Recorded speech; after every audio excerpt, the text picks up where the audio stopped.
This is my tribute to Saint Theresa of Avila, a Catholic saint and a woman who's had a tremendous influence on my spiritual growth. Specifically in this video, we're going to talk about her 4 stages of prayer. But before that, just a few words about the woman. Saint Theresa of Avila was born in Avila, Spain in 1515, one of 11 children in an aristocratic and pious family. It's said that as a child, she had a vivid imagination and was strikingly beautiful, but also rather frail and prone to illness. She enjoyed reading spiritual classics at an early age, and by the time she was 20, she decided to enter a Carmelite convent.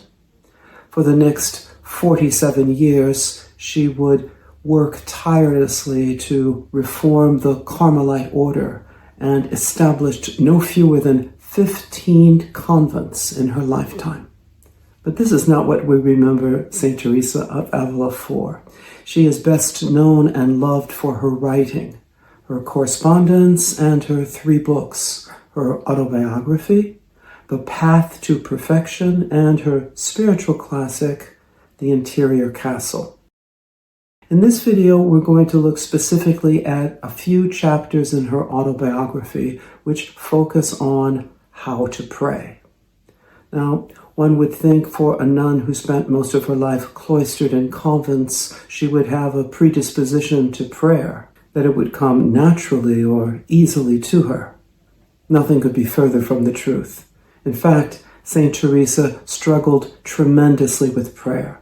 She often described herself as sinful and wicked and constantly relapsing, falling for the temptations of the devil. Surprising. It's this total honesty and humility that make Saint Theresa of Avila's autobiography so appealing and so accessible. She never really thought that she had a talent for writing. She wrote because her superiors told her to. But I disagree. I think she was a tremendously gifted writer. She was able to come up with metaphors to describe her spiritual experience, her spiritual journey. In an important passage of her autobiography, she describes the soul as a garden which needs to be weeded and tended and watered. And in her 4 stages of prayer, she associates 4 different sources of water with each stage: the well, the water wheel, the river, and the rainstorm. We'll take a look at each stage. The beginner in prayer must make the greatest effort to stay focused. It's very tedious and tiring to go to the well, pull the rope, and bring the bucket down without any guarantee that when it's raised, it will have water. Saint Theresa talks about her struggles as well. I had great difficulties in praying, for the Spirit was not the master, but the slave, and I could not shut myself up inside myself, for this was my whole method of procedure of prayer. And at the beginning, it is a real challenge to enter into a dialogue with God, or to listen to his voice or to his wisdom, because we're more used to vocal prayer that we learned to recite as children, that we learned by heart. But if we do persevere, we can move to the next stage of prayer, the water wheel. At this stage, the person in prayer doesn't need to spend as much conscious effort staying focused in prayer. God gently begins to intervene. Saint Theresa says that the will is unconsciously taken prisoner, and there is more quiet in prayer. More quiet, less noise, less resistance from the intellect. We can begin to enjoy the carnations and the flowers in the garden, she says. Yet at the same time, she warns us, It's important not to take pride in the thought that we have made progress. In the sight of infinite wisdom, a little study of humility, a single humble act is of more value than all of the knowledge of the world. So for Saint Teresa, humility is the foundation or the pillar of prayer. And without humility, we cannot move to the third stage, the river. The transition from stage 2 to stage 3 is quite mysterious for Saint Teresa. She doesn't quite know how it happens. She says that in a flash, God can do the work in the garden that would have taken her over 20 years to accomplish. At long last, the soul is able to enjoy some rest.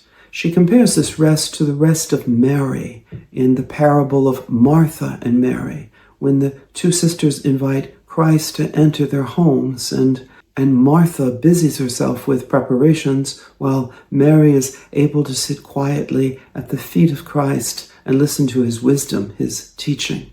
In this state, there's an increasing detachment and an ongoing sense of joy. She speaks of a kind of bewilderment or intoxication. The water of grace has risen to the soul's neck, and it is powerless without knowing neither how to advance nor to retreat. The fourth and final stage of prayer is the rainstorm. The rainstorm is a state of mystical union with God. Saint Teresa is united with her beloved, and there's a sense of deep joy, deep ongoing joy. The heavenly rain very often comes down when the gardener least expects it. Yet it is true that at the beginning, it comes after a period of long mental prayer. She really struggles to find words to describe the state, but she does use a beautiful metaphor.